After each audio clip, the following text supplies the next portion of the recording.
I have the music? That's my music playing? Hot dog.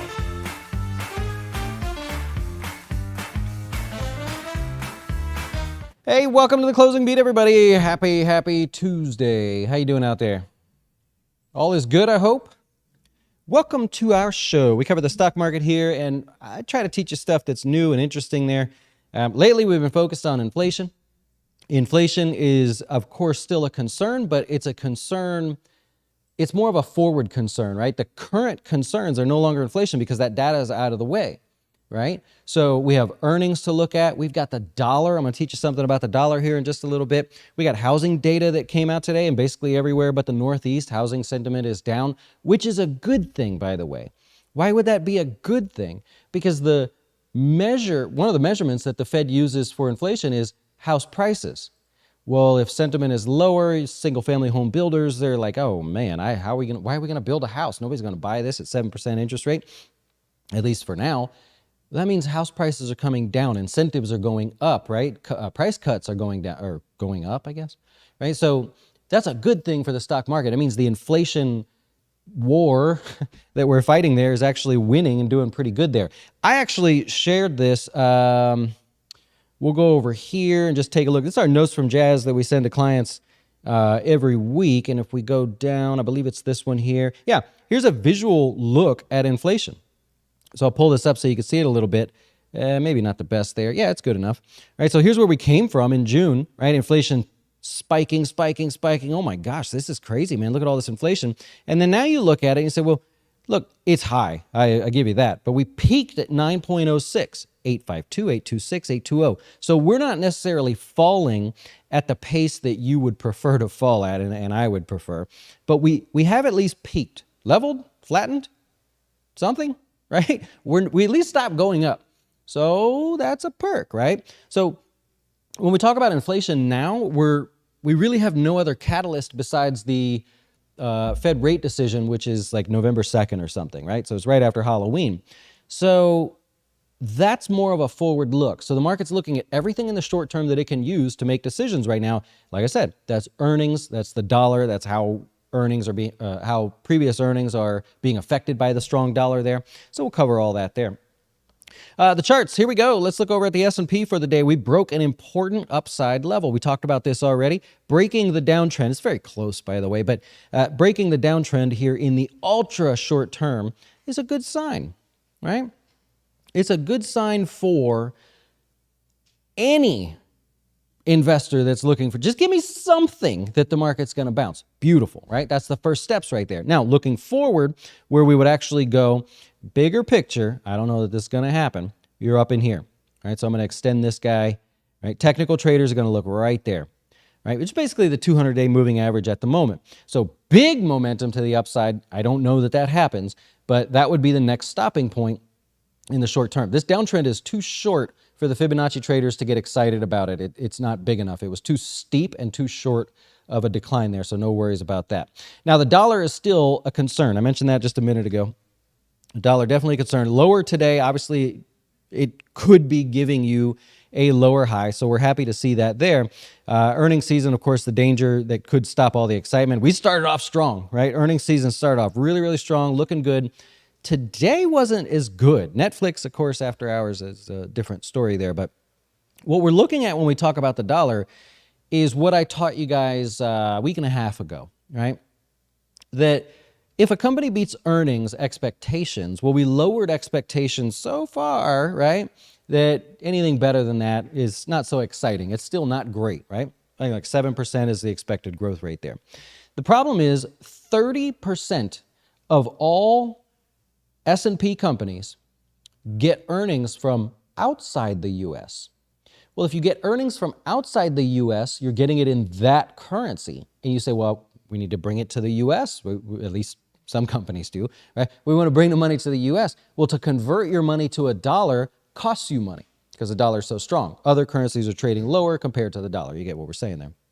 And so a little bit of trouble there because if you made a lot of money overseas, you convert it back to the dollar, you lost money purely on the conversion. So that's why the dollar has become so important here. And if you're looking for names that would benefit from that, think of names, basically any semiconductor, Applied Materials, right? These are the names that would benefit from this. Big name would be NVIDIA, would benefit from a dollar getting weaker. I mean, that's kind of un-American, but that would help your stock go up. Trying to jump around, maybe Booking Holdings. Right, so Booking Holdings does a lot of their sales overseas, not necessarily even an American company, but they do a lot of sales overseas, right? And what's the matter? What's going on? You all right? Oh, jeez. I used to do this show all by myself, just in a quiet little warehouse. It was me. Now people going around everywhere. There's stuff going on back there. It was hard to control myself, man. I learned to focus. Anyways, so Booking Holdings, that'd be an example. I'm just trying to give you examples of if the dollar starts to sell. Oh, Nike's a good one. If the dollar starts to sell off with no other catalysts for Nike, that helps, right? Because that means sales overseas don't cost them so much to repatriate those dollars or to count them towards their earnings there. I'll also point out that there's a huge divergence in the difference between the price of the S&P and the dollar. In orange, you've got the dollar, of course, getting stronger and stronger and stronger, maybe a lower high here, and you got the stock market getting weaker and weaker. That is not typically the case. How far can I go? We can zoom out here. And let's change this a little bit. Come over here, just go normal. No, I want to leave it like that. Okay. So let's put this back so you can see. There you go. So when we just look at any little time period, having the market fall with a strengthening dollar, it doesn't look great right here, but we need to see a break in the pressure of the dollar in order for the market to help. Now, that's not the only thing that moves the market higher. You guys know that. But having that assistance helps us when we get to each quarterly earnings season. We go, oh, great, you made a bunch of money and you get to keep most of it thanks to your conversion, right? So I told you about the conversion headwind that would actually be the main main focus there. Huge negative correlation so far this year. Again, going back to right in here. This is year to date. Huge negative correlation. When that spread widens up, you can do this for stocks too, by the way. You look at one stock compared to another. I'll use Home Depot and Lowe's as an example. There's a normal correlation of those stocks. When that diverges, all of a sudden you have it's not an arbitrage play, but you have a play for short one, long the other, long one, short the other, right? So that even if let's go back over here. So if you're playing both the dollar and the S&P, you don't have to be right on the direction of your core play. You could say, I'll bet you that the dollar pulls back, and the S&P goes higher, right? If only one of those is true, you have a net profit. I'll bet you the dollar goes higher, the S&P goes higher as well. I'll bet you the dollar goes higher, the S&P goes lower, right? There's any number of bets you can make there, and it's called a pairs trade. So you do a pairs trade, not because you feel like you're directionally right, but because you feel like that gap in the spread between performance is going to tighten one way or the other. So it's a fun little strategy you can look at there. We've had negative correlation all year long, and it's getting a little bit, well, it's getting better a little bit, right? Anyways, so nonetheless, S&P, looking at there it is. We've had a down year. Did you know that? We've had a pretty down year, right? It's a tough year in here, and this is what happens to people that are older. Well, I was going to retire, and we're in the middle of a downturn that we don't know is over yet. Looks good right now, but we don't know that it's over. So what do you do if you're about to retire or you're currently retired, maybe just retired, in the middle of a downtrend? I'm actually going to be covering that in our FinTips videos. Those are live and free for everybody if you guys want to participate in that. I'm going to cover some obvious things and some not so obvious things that you can work on. Today, my video is going to be about tax loss harvesting. Did you miss your chance? Right? Was this your opportunity? And now to be as efficient as possible, you couldn't actually get it done? You look at the stock market, and you go, oh man, that's a bottom. Maybe not the bottom, but it's a bottom. Darn it, should I have converted? Should I have done my tax loss harvesting? There are a bunch of, which will now become year-end strategies that you can use that can actually help things for the long run, maybe, or for next year. And maybe it's a big enough loss, you carry it forward year after year after year. So anyways, that's what we've got going on there. After hours, you're going to notice the NASDAQ. What is it up? Another 40 points or so from the close. That's Netflix. So Netflix came out with their earnings. I have not dug through everything just yet, But Netflix is trading 37, 30, I'm sorry, $34, $35 higher after hours. The important part of that is that no matter where we're at, we're above this consolidation. So it's not the best breakout you can have. The best breakout you can have would be in the middle of an uptrend and then have consolidation. But in the middle of a downtrend, consolidation, that's the second best breakout you can have. And that's what's happening after hours on Netflix, regardless of their numbers. I see their subscriber counts way better than expected there. So good for them. That's also going to help someone like Disney, Roku. I mean, you probably noticed those going a little higher, right? So Disney's up a couple bucks after hours. I don't know if it really matters for Roku.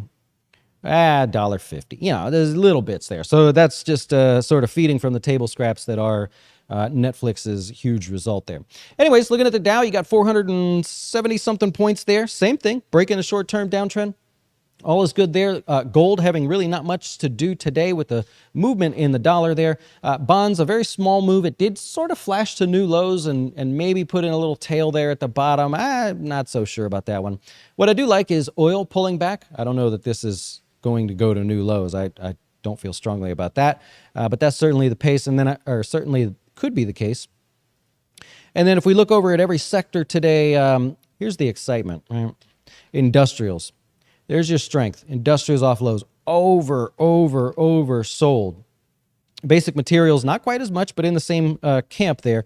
Healthcare, right? Oversold and working its way out back to highs. Utilities, severely, the most oversold sector of the stock market there. And amazing little rally just over the last couple days for that. Looking at home builders for the day, we had the consumer sentiment numbers, or home builder sentiment come out there.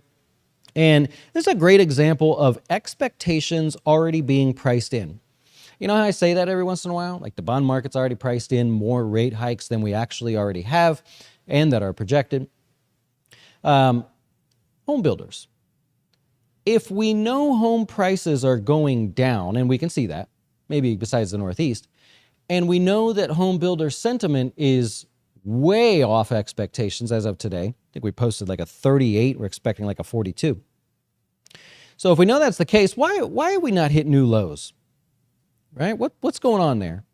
Wouldn't you expect bad news to push down the home builders? No, not the case, because it's priced in. There's your check mark, your thumbs up, your green light that it's been priced in there. It's also a great lesson on relative strength, because the home builders, oddly enough, have been stronger than the broad market. How about that, huh? That is a little bit interesting. Now, if you're looking inside of home builders, I'll just take a second, give you some thoughts and ideas here. We have earnings coming up for all of them. Yeah, October 21st, the first one up is going to be NVR. So other than that, you're going all the way into the end of the year with these home builders here. A couple that I want to point out. Pointe Homes. There we go. Pointe Homes has the best record. Beats on earnings 90% of the time. They beat on revenue every single time. They don't really give guidance or anything. And it is positive after reporting earnings 78% of the time by an average of 1.43%. So if you're looking for the best, it's kind of the no-namer in there. Dr. Horton, there you go. Throw that one in there for you. Kind of a mixed bag on earnings. They beat 67% of the time, 62% of the time on revenue. They raised guidance about 14% of the time. However, the average gain is 2.16% on the day that they report earnings, and 67% of the time it's positive. That doesn't sound like a lot, but for earnings stocks, that is a lot, by the way. The average, by the way, in the S&P right now, the average expected move in a stock, I'll go over this again in a second, is 6.7%. That is huge. That's one of the biggest numbers we've had on record there. So think about it. They report earnings. The next day, look at Netflix, right? That move, plus or minus, is set according to the options market. That's how we define it at the moment. 6.7%. That's a big move. So when we look at things like, let's take MI Homes, for example. Average move is 2.86%. Does that 67% of the times, even though they miss on earnings more than they beat, right? So rather interesting there. There's a lot of them coming up, so just be on the lookout for that. Our Wine and Wealth class this week will be on location. We're actually going to be at the Chateau Elan in Georgia. We're going to do our Wine and Wealth, just go meet a few people, hang out a little bit, see what's going on there. Last week we talked about options, midterms, earnings, specific plays for that one there. Remember, options at the moment, where is it? 6.7? Definitely is, right? The average stock, 6.7% on earnings day. Looking back, now that I can see, it's the third highest implied move since 2009. Remember I said yesterday we're pricing in on a lot of these stocks and these sectors and bonds and stuff. We're pricing in a collapse of like 2008. Okay, well, sure, things aren't great right now, but collapse, like financial chaos out there? I don't know that we're at that point there. Nonetheless, the options market is basically saying this is going to be a wild earnings season. So far, so good there, right? And on this week's Wine and Wealth, by the way, we're going to do something fun, right? If you're a client, you're going to really enjoy this one. Not only will we be somewhere different, trying something different, but we're going to look at how long would you have to pick the bottom? So we're going to look at bottoms and we're going to say, how long did it stay within 5% of the lows? How many days did you have to muster up the courage to go ahead and buy? In other words, how quick would you have to be at guessing the bottom if you're trying to guess the bottom? And I'm not saying it's quick. I do have the data. I'm not going to tell you what it is, but I'm not saying it's quick. I'm just saying, right, how often does the market make a bottom, then turn around, just go on out its way, versus make a bottom, then kind of hover around plus or minus 5% before ultimately doing its thing? There's an interesting, unique, consistent set of numbers. It's almost like it's pre-planned, but we're going to go through that in the Wine and Wealth there. Hope you'll check it out on Thursdays. We do that for clients every single week. Let's go on to stocks in the news here for the day, because that is what we do. All right. First up, got Microsoft there. Apparently, Microsoft looking at cutting some more jobs. Now, this is some of the first that we're hearing of companies saying existing employed people may lose their jobs. We've heard a lot of, we're just not going to hire anymore, or freeze hiring and all that stuff, whatever. This is now starting to roll into some negative news where if you have a job, you no longer can keep it if you don't want to. That's what the Fed doesn't want. Remember our argument that me and Eric had, where we were sort of taking sides there, and I genuinely was taking the side that I believed in, saying that, look, companies are not firing people yet, right? They're choosing not to hire more, but they're not firing people. That's great. That's what the Fed wants. So that's not good news, right? A little bit off there. Hey, Goldman Sachs in the news. That's going to be earnings related there. Better than expected earnings, revenues, and everything. The focus is on their financial division. Like I said yesterday, I don't know how they compete with JP Morgan and their Chase retail finance banking division.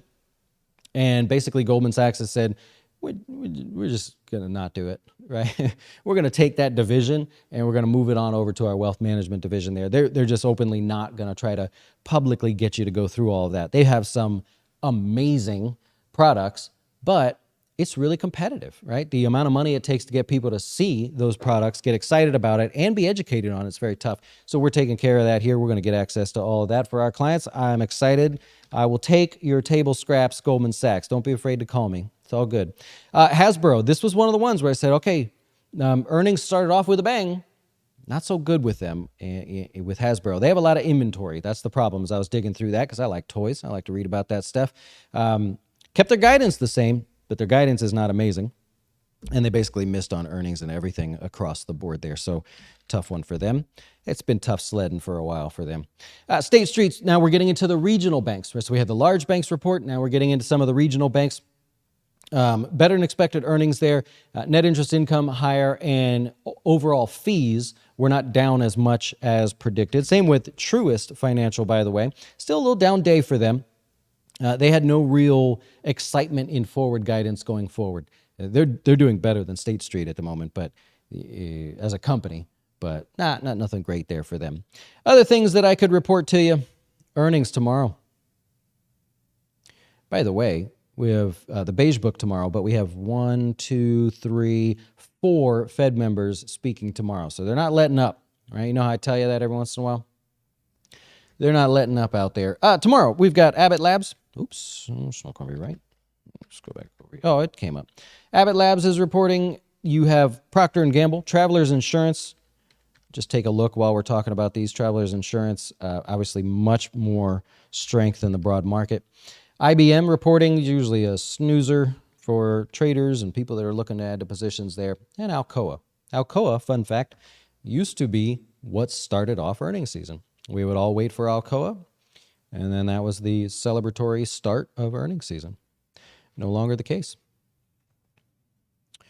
Okay, I'll take your questions if you happen to have any questions out there. And we'll get going on with our thing here. So let me go over here where I can actually see what you're talking about there. I like it. Chris says, feels like everything in today's market is accelerated to a ridiculous degree, I guess with what happened, algorithms moving everyone's money. The stock market today flip-flop like a politician on debate night. That's the only way to explain the volatility. And remember, I've shared that with you. Volatility in October, we know is already going to be higher. No question about it. We've talked about that. We've been through all of that. No question, right? You know, and especially we got midterms coming in here as well. Can I get this? I don't know. Just go higher or something. Here's what I shared with you guys before. October, we know volatility is supposed to be the highest. It has not disappointed. This today was a great example of volatility. The range in the stock market today, oh, that is not common, mister. That is just not common for that to happen. So I agree with Chris there. What a range. Ashraf says, are those charts you show like the one from today of the dollar versus the S&P? They have the research site and compare stock. Oh, all I'm doing is just overlaying. You could do it in any platform. I just did one with a white background. You're going to put the S&P and then S&P, and then you're going to put the dollar and just go year to date. Overlay those two performance profiles. That'll be good. Straight Jacket wants to buy a ticket to the Chateau Elan meeting. Man, it just costs you a glass of wine. That's it. There's no ticket. It just costs you a glass of wine. Just come on by and hang out. I'm hoping we can just set up shop outside, set up all the equipment, and just sit and hang out for a while. If somebody wants to hang out with us, we'll be hanging out. You sold some 3M. What suggestion do you have for a similar yield but more growth? Then why did you sell 3M? Right? Is it, because think about how I'm looking at this. You had a stock, there's no growth this year, right? So very difficult to come across growth. So you have a stock that declined, just like the market, has its current yield, you have $1.49 a quarter, and you've decided to sell that, presumably at a loss, to look for something that has the same dividend yield, but maybe when the markets recover, grows back faster? If that's the case, how do we define faster? Are we talking faster like Apple? Or are we talking faster like, ExxonMobil or something? And I'm thinking just outside the box there. So little definition there, right? And don't do that, right? You had a stock that you don't know that it won't grow back as fast. Now, I'll tell you, 3M is not the stock that will come back as fast as the market, but you never know, right? You got a good yield there, and we gave it up. So I don't know that I would have done that one there, I don't know. But I'll tell you what to do. So you got 3M, you're going to look at the overall performance of that one. You're going to look at the overall speed of performance for 3M. And then you're going to look for anything that, I guess, just historically grows a little bit faster or has a little bit more volatility to it. And hope to get somewhere around $1.49. Yeah. Thought you had too much exposure to it, sold half. Okay, typically, now when that happens with a mutual fund or even with us here, we have too much exposure. WWE was a great example. Before the whole downturn and everything, we said, well, wow, we've gotten pretty heavy in WWE. It was very good to us, very happy with that position. And so we reduced that during good times, right? No one's worried about exposure on the way up. You're happy as can be, right? You got to think the opposite there. Because your brain and your fear and human emotion says, I'm worried about my exposure now that it's falling. Well, of course, even if you had 1% of it there, of course you're worried about it. So try to think about it the other way. Say, let me analyze my exposure when things are going good so that when things do pull back, I can fix that. Yeah, thankfully we still have some WWE, but that would have been a wild ride on the way back down and all that stuff. So thankfully we weren't playing along 100% with that. Where'd we go? I missed a bunch of stuff here. Giovanni bought Tesla shares 6. Oh, so yeah, that's right. You were cheering it lower. So you did get almost to 200, did you not? Did it? Yeah, it was good enough. Okay, so you got 6 more shares in there. 190 would come with a new move in the market, right? There's a chance maybe their earnings could do something for you. It is a wild one on earnings, but it depends on where it's at because it's not that wild. So if you're adding into the position, you have to take the shot that it goes to 190. Yes, is the short answer.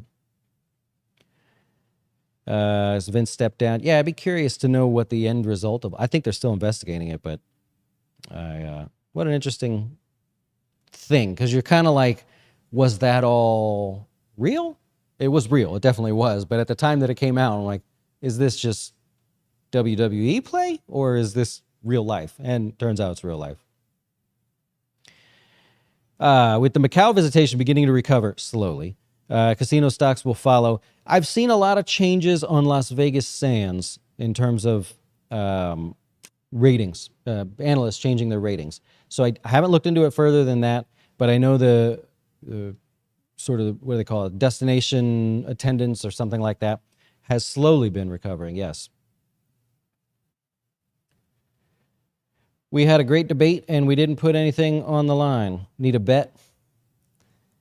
Yeah, I'll tell him about that. I don't know. We'll have to wait for a down day. He probably wouldn't want to make a bet, after seeing the bounce there. All right, I'm going to wrap it up there. I hope you guys have a great rest of your day. Thanks for hanging out with us and playing along. We'll be back tomorrow to do this all over again. Appreciate you guys playing with us. Hope you learned something. And if not, there's always tomorrow. Maybe you'll learn something else there. Enjoy.